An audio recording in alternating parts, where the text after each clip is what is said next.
John Collins is doing what offensively? Insanity. Plus, all the complaining, sniveling, and whining about three-point shooting doesn't line up. It's all next on Locked On Jazz. Bump, bump, bump, bump, bump, bump, bump, bump, bump, bump, bump, bump, bump.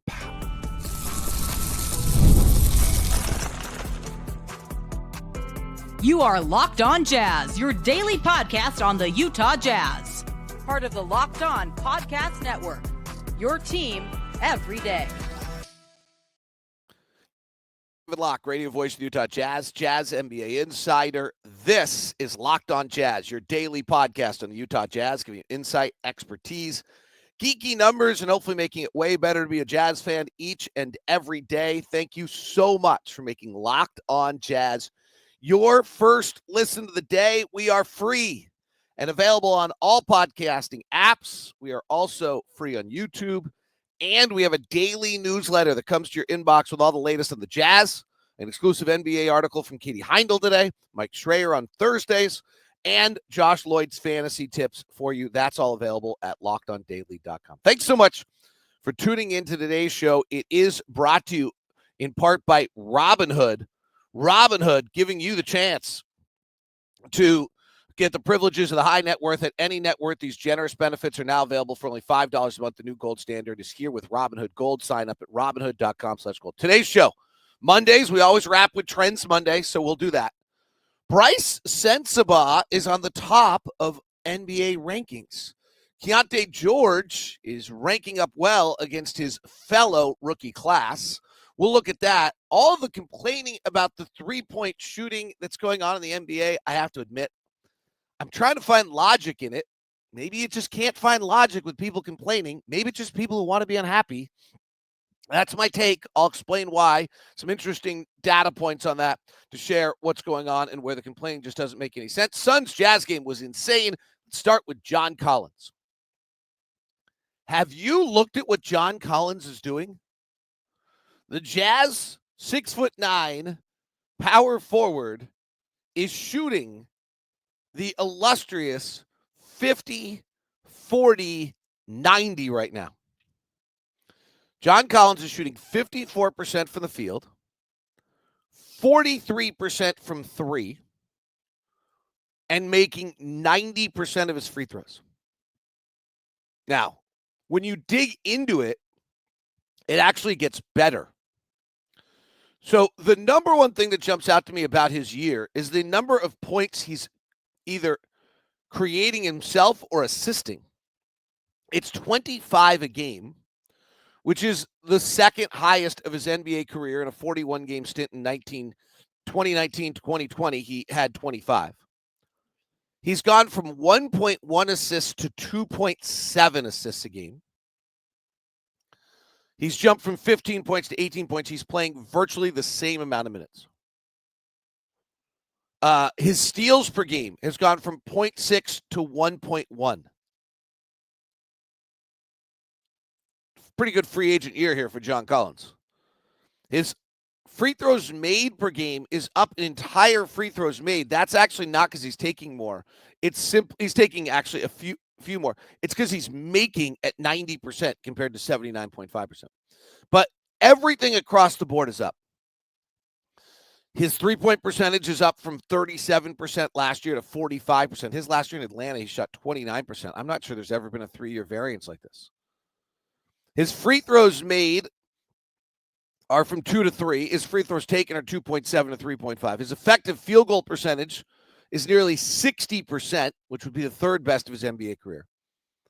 And you dig into it even more, he's taking fewer threes than he used to take. 26% of his shots are threes, and he's making them at a higher rate. And then his field goals made that are layups or dunks is down. Last year was 60%, it's at 55%. He's scoring more of his points from free throws, but his percentage of points even in fast breaks is down. So it's not a fluke. Like fast breaks is something I always look at to say, oh, is he getting out and running, getting a bunch of easy baskets? Has the team changed the way they're playing? He's not. The Jazz are using him in the post on switches, and he's now going from drawing 2 fouls a game to drawing 3. He's actually not making his layups at a higher rate. In fact, he's at a career low in layup percentage made. at 51%. He's at a moderate number for his percentage of layups and dunks he's getting, and he's remarkably consistent quarter to quarter. 5 points in the first quarter, 4 in the second, 5 in the third, 5 in the fourth. Last year, at times, felt like he was late game, fourth quarter point hunting. This is a pretty incredible year. 29 minutes a game, 18 points, 8 rebounds, 3 assists. Shooting 54% from the field, 45% from three, and 90% for the free throw line. That's high-level stuff from John Collins right now. Pretty great to see. Endless energy. Has not felt to be the defensive liability that he was a year ago. Now, maybe that's because he's playing power forward, not center. Really playing fabulous basketball. The game the other night was incredible. The Suns-Jazz game combined for 44 three-pointers made, which is the highest number, tied for the highest number of any game in NBA history. And then last night it looked like it was going to get broken by the Warriors-Dallas game, and they ended up with 45. No. Yeah. So it was broken last night. I must have got one late. The Warriors hit 27, and Dallas hit 18. So that's 45. That's so we tied the record. It lasted for a day, which gets me to this next thing I want to talk about. I got the text message from someone. I hate all the 3-point shooting, but it's nice when they go in. It's pretty exciting. All right, I'm super confused about. I think it's just something to say. I really do. Because I can't find any logic behind this idea that you hate 3-point shooting. So let's start with, first of all, the idea that I've heard there's no variety in the game. Okay, there was far less variety in the game when it was all just mid-range shots or guys posting up. That was actually far less variety. There's now post-ups, off-ball screens, pick and roll. There's far more variety in today's game. That's just factual. You can argue that and complain that. I've heard people say it well, I liked it before when there was more variety. What are you talking about? That's actually just not fundamentally true. So my theory on this is that it has to do a little bit with transition threes.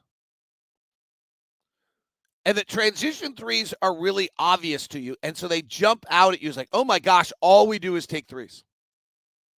Because in the half court, here's what doesn't make any sense to me. So yes, 3-point shooting is increasing. We're up to, as a league, factually, we are up to 39% of all shots as threes. It's as big a jump as we've ever had in 1 year, almost across the board. We were at 36.3 last year, but the thing about this is everyone's making them. Last year, 37% of the threes went in. So I'm kind of lost on what it is people are saying they don't like. This year, it's 36.5. It's the same. Oh, I like the mid-range jumper. Okay, well, the mid-range jumper goes in 41% of the time. And the threes going in 37%. So fundamentally, you would never notice the difference in that. It's 4 shots over the course of an entire night.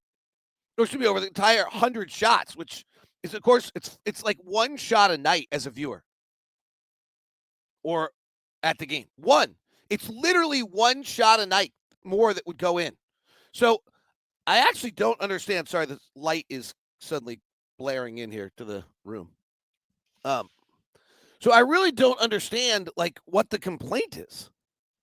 If you talk about this, I don't what is it you don't like? That there's more misses? Okay, that's actually not really true.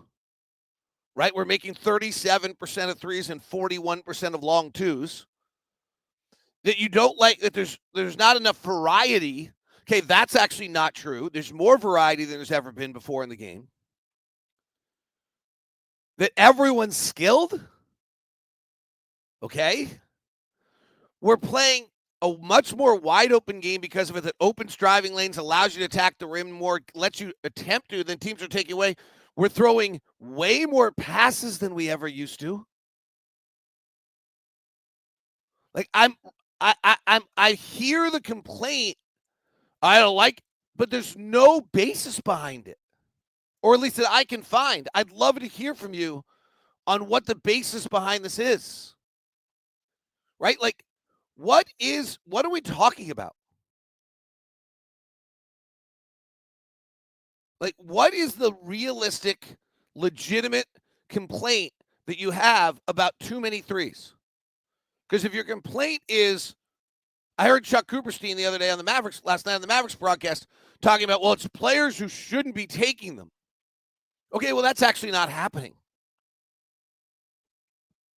It's because it causes lack of ball movement. All right. Here's the truth on that. This season, we're averaging 590 passes per game.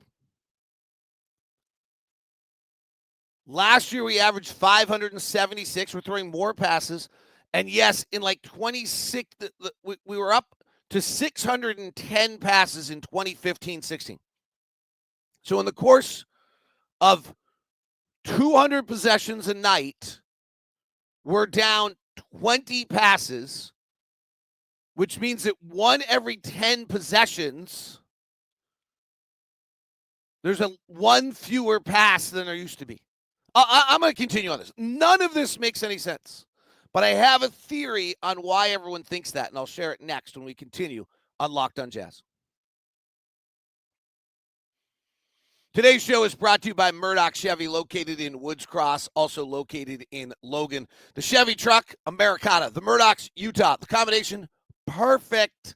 If you're looking for a truck for the winter, the Silverado truck is the king poobah of them all.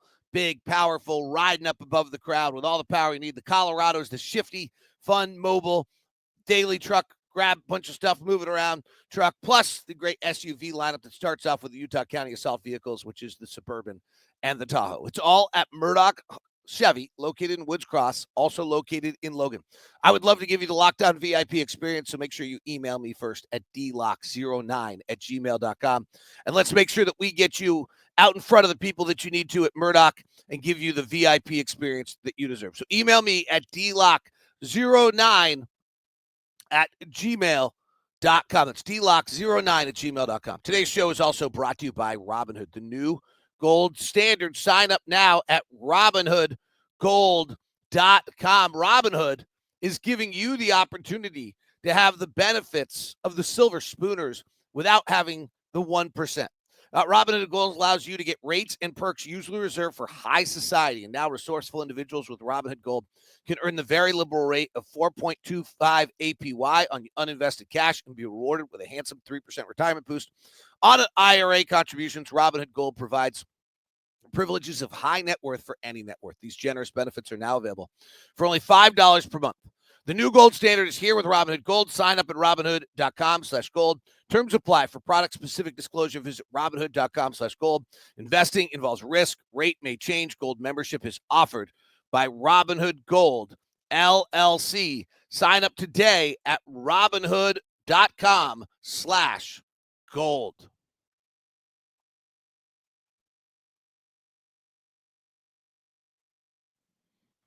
Thanks so much for making Locked On Jazz your first listen of the day. Free newsletter. Go to lockedondaily.com. All right. Here's my theory. Again, I don't think it has a lot of fact base to it. But here's my theory on why everyone's complaining about the three-point shooting. It's not the increase from 36 to 39%. I mean, actually, I think the reason is because people just like to complain. But here's the one thing that feels like it's changed. And that's the amount of threes we take in transition. Quinn actually kind of changed the league on this a few years ago. So right now we're taking 36 as a league. The Celtics are at 50%. The Suns are at 48%. Teams are way high on this. We're taking 36% of all threes. All transition shots are threes. That's a huge change. 10 years ago, in the 15-16 season, it was 28%. Which also, by the way, is like, this is where the three change is coming. It's not actually coming necessarily in the half court. It's really here. There's a few things that are interesting about this. One is what the game we've created is creating much more transition, which is way more fun for the fans. 10 years ago, we had 9.8 possessions in transition. We now have 12.5. We've had the biggest single season jump in transition that we've had in any year. So we've gone from 11.4 shots in transition per 100 possessions to 12.4. We've never, in 10 years, and I can go back further, we've never jumped to this level. So the fact is we actually have more transition than we've ever had before in the league. We're playing faster, moving it ahead more, all the things that are more exciting. But we're taking 36% of all shots as threes. What's also interesting about this is we're not doing it. This is stunning. We're not doing it instead of taking a shot at the rim. Like Ron talks about this all the time. Oh my gosh, I can't believe we just took a three instead of the rim. Not like that way, but well, this year we're taking 42.7% of transition shots at the rim. Last year was 43%. 2 years ago was 44.8, or actually I'm not sure that's chronological. Yeah, 3 years ago was 44.8, and and was the highest of all time, and then it dropped the next year. Because teams, and Will Hardy talks about this all the time, teams now run to the rim to stop the rim. So they're leaving transition open in three. Coaches are like, okay, take the transition in three. But prior to that, we were just absolutely the exact same almost every year. About 42.5% of all shots at the rim, and that's right where we are right now. It's almost like we had a one-year outlier where people got to the rim in transition, and then now we've changed. Now we've gone back. But we're actually trading a 3 for a 2. It's actually also what we've done in the half court. The excess threes are just not long twos anymore. That's literally, we're taking away the floater and long twos and turning them into threes. Those go in 41%. The threes going in 37%. I cannot imagine that that's an aesthetic difference. So I'm lost on this complaining. Yeah, it's different. And maybe that's what we complain about. But it makes the game faster. It increases transition. It increases passes. It increases tempo. It increases floor spacing. It increases skill level. I don't get it. The interesting one, by the way, is I split the season in half last night, trying to figure out, there's a little less offensive rebounding going on in the second half of the season, and they're calling fewer fouls again. Like, they are just not sending people to the line. Offense is down a tiny bit right now, despite the fact that three-point shooting is up in the second 12 games and the first 12 games of the NBA. They're really not calling fouls at all. Brice Sensabaugh and Keyonte George are doing some cool things when you look at other rookies. Let's take a look at it. So if you take a look at the rookie class that is Keyonte George and Brice Sensabaugh rookie class, and Taylor Hendricks, unfortunately. First thing is that Keontae's 5th in minutes played. He's playing 31.5 minutes a game. Victor's playing 32. Grady Dick is playing 32. Brandon Miller's playing 34.5, and Bilal Coulibaly is playing 35. So that's the first one that's cool. In regards to how guys are shooting, so let's go with effective field goal percentage of guys that are actually playing 10, 12 minutes a night at least. Number 1 is Marcus Sasser, the little guard out of Houston, who's playing 13 minutes a night playing for Detroit. And number 2 is Brice Sensabaugh. Brice Sensabaugh's got a 61.4% effective field goal percentage which is the second best in that rookie class of guards. Derek Lively's better overall. Marcus Sasser. Then Trace Jackson-Davis, who just dunks. Then Amon Thompson, Ben Shepherd, Julian Strother, Victor Wembanyama, Chris Murray, Jerice Walker, Julian Phillips, Noah Clowney, Jalen Wilson. That is certainly not the order guys were drafted. Of guys playing a ton of minutes, Keyonte is still shooting just 40% from the field and 34% from three, which are both on the rise. Interesting, though, Grady Dick's playing a ton. He's shooting 41-34, same ballpark. Brandon Miller's shooting 41-36, same ballpark. Keontae's 40-34. Jordan Hawkins was supposed to be a great shooter, is 37%, 33%. Cason Wallace, who's everybody example of like, oh, we should have done that. We should have moved up to get that instead. He went before Keyonte, is 42%, 30%. Scoot, who was the number 3 pick of that draft, is 40% from the field, 28% from three. Brandon Podziemski, everybody, oh, we should have done that instead of last year. Brandon Podziemski this year is 38%, 25%. Anthony Black is 41%, 24% from three, problematic. Jaime Jaquez is 42% from the field, 27% from three. Keyonte suddenly having, it's also Keyonte taking 7.5 threes a game. Grady Dick's taking 7, Victor's taking 9, Brandon Miller's taking 11. Pretty interesting to see. The best three-point shooter in that rookie class now is Brice Sensabaugh. Brice Sensabaugh, playing over 10 minutes tonight, shooting 44% from three. He and Ben Shepherd, who's only played 13 games for Indiana, are the only two rookies shooting over 40%. Julian Strother shooting 39.7, Marcus Sasser 38.7, Andre Jackson 38% starting in Milwaukee.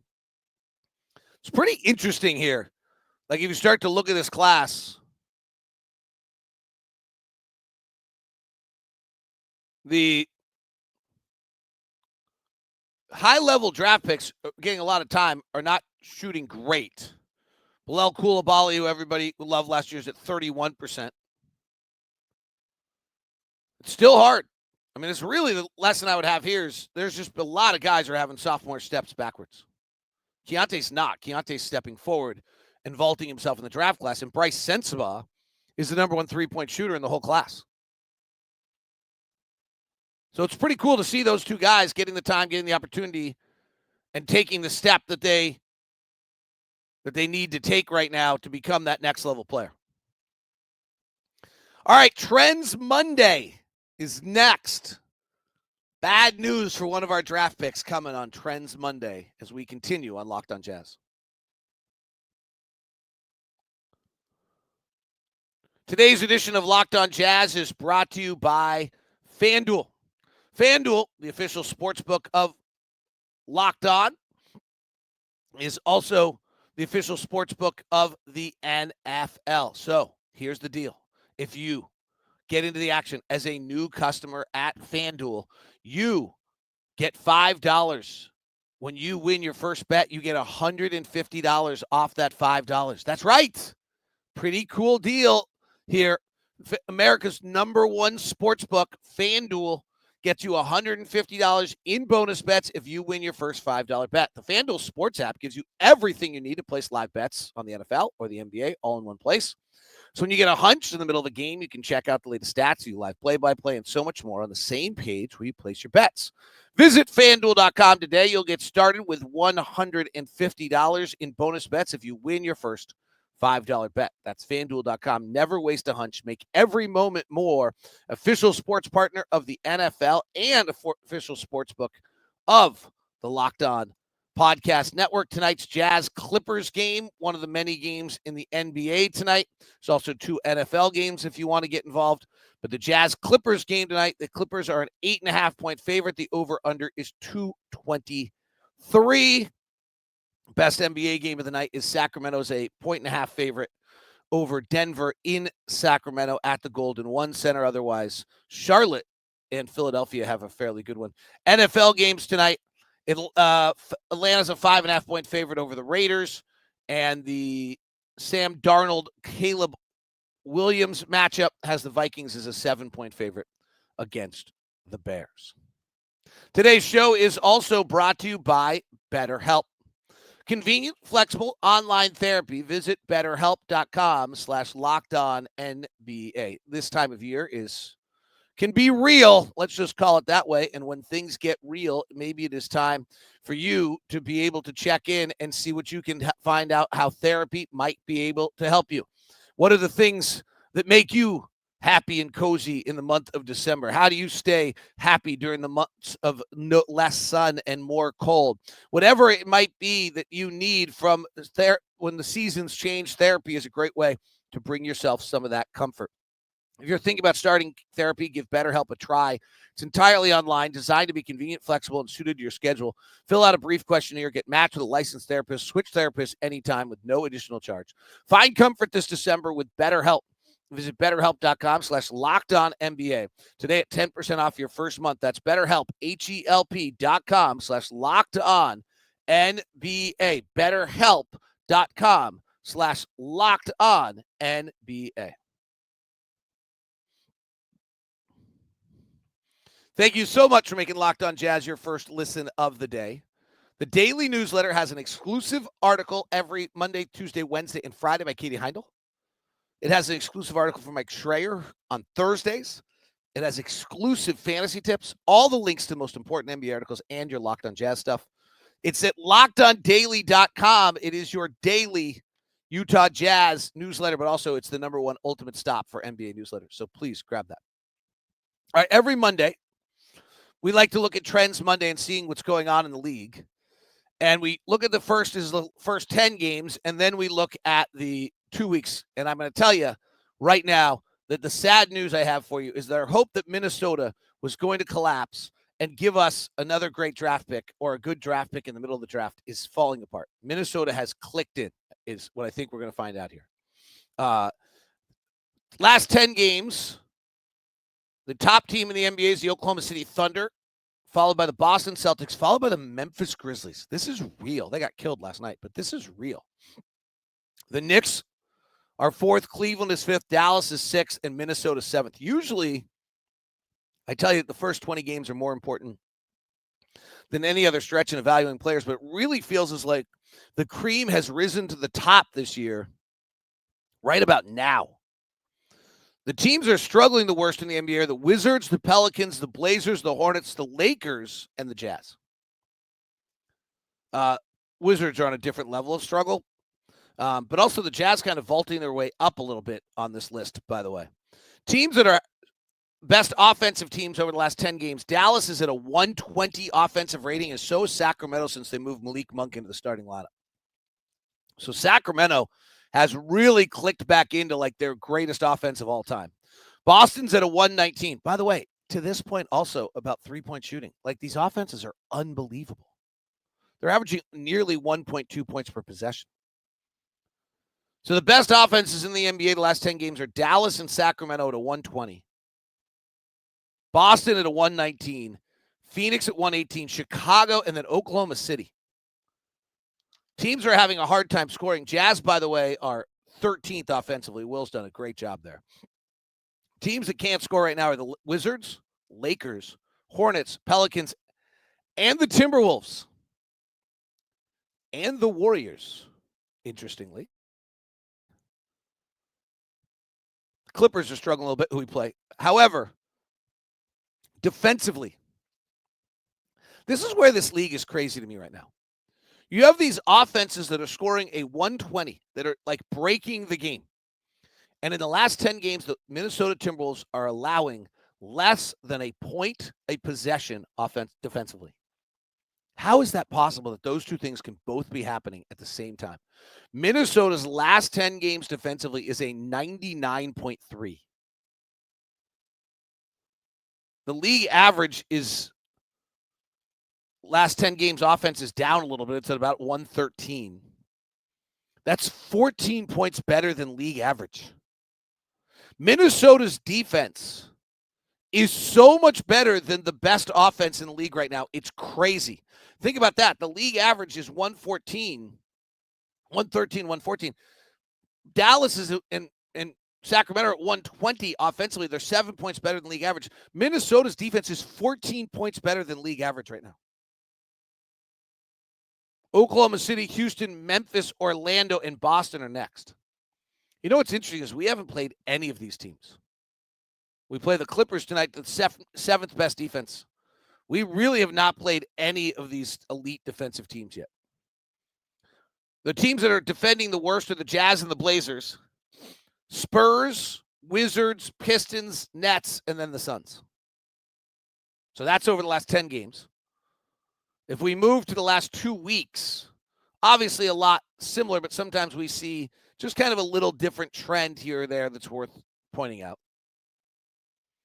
The number one team in the league over the last 2 weeks is the Minnesota Timberwolves. I'm about to give you a number that's stunning.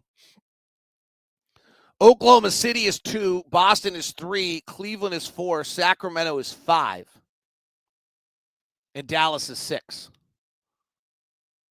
Teams that are struggling the most over the last 2 weeks are Portland, Washington, Detroit, Charlotte, the Clippers, who we play tonight, Brooklyn, San Antonio, then Utah. By the way, hottest offenses in the NBA over the last 2 weeks, Dallas, Sacramento, Miami, Oklahoma City, and Utah. Will Hardy's got the offense moving. Phoenix and follows with Cleveland. Teams are having a hard time scoring right now. Washington, Clippers, Lakers, Portland, Houston, Charlotte. Houston really is just not a very good offensive team. Their defense is just so electrifying. Lakers really keep showing up here as a bad defensive team. Best defense in the NBA over the last 2 weeks. This is nuts. Minnesota's defensive rating over the last 2 weeks is a 90.6. 90.6. Rudy Gobert should win Defensive Player of the Year again, by the way. Oklahoma City is the second best defense in the NBA, according to Cleaning the Glass, over the last 10 games at a 103. And Minnesota's a 91. And the league average is 113, and they're a 91. They're 12 points better defensively. No, they're 23 points better defensively than any other team in the NBA over the last 2 weeks. 23. I just missed that. 23 points better than average. 12 points better, 11 points better than the next best team. What Minnesota's doing defensively is insanity right now. Minnesota, Oklahoma City, Boston, Cleveland, Memphis, and Chicago are the best defensive teams in the league. Chicago might actually be okay. The worst defense in the league over the last 2 weeks is Utah, Detroit, Portland, Charlotte, Brooklyn, and San Antonio. How is San Antonio with Victor Wembanyama 25th defensively? So that is your Trends Monday. Hope you enjoyed the show. Our Minnesota draft pick is heading in the wrong direction. That's what the trends tell us today. Thanks so much for tuning in. Hope you had a fabulous day. If you do not follow me on all the socials, it's DLock09. That's on X, Threads, Blue Sky, Instagram, TikTok. Please do. If you have not followed or subscribed to the show, please do. And sign up for our free daily newsletter at LockedOnDaily.com. Now we'll send you the first ever 24/7 national NBA channel, Locked On NBA. If you're on audio, check out Game Night every night after all the games at Locked On NBA. Have a great one.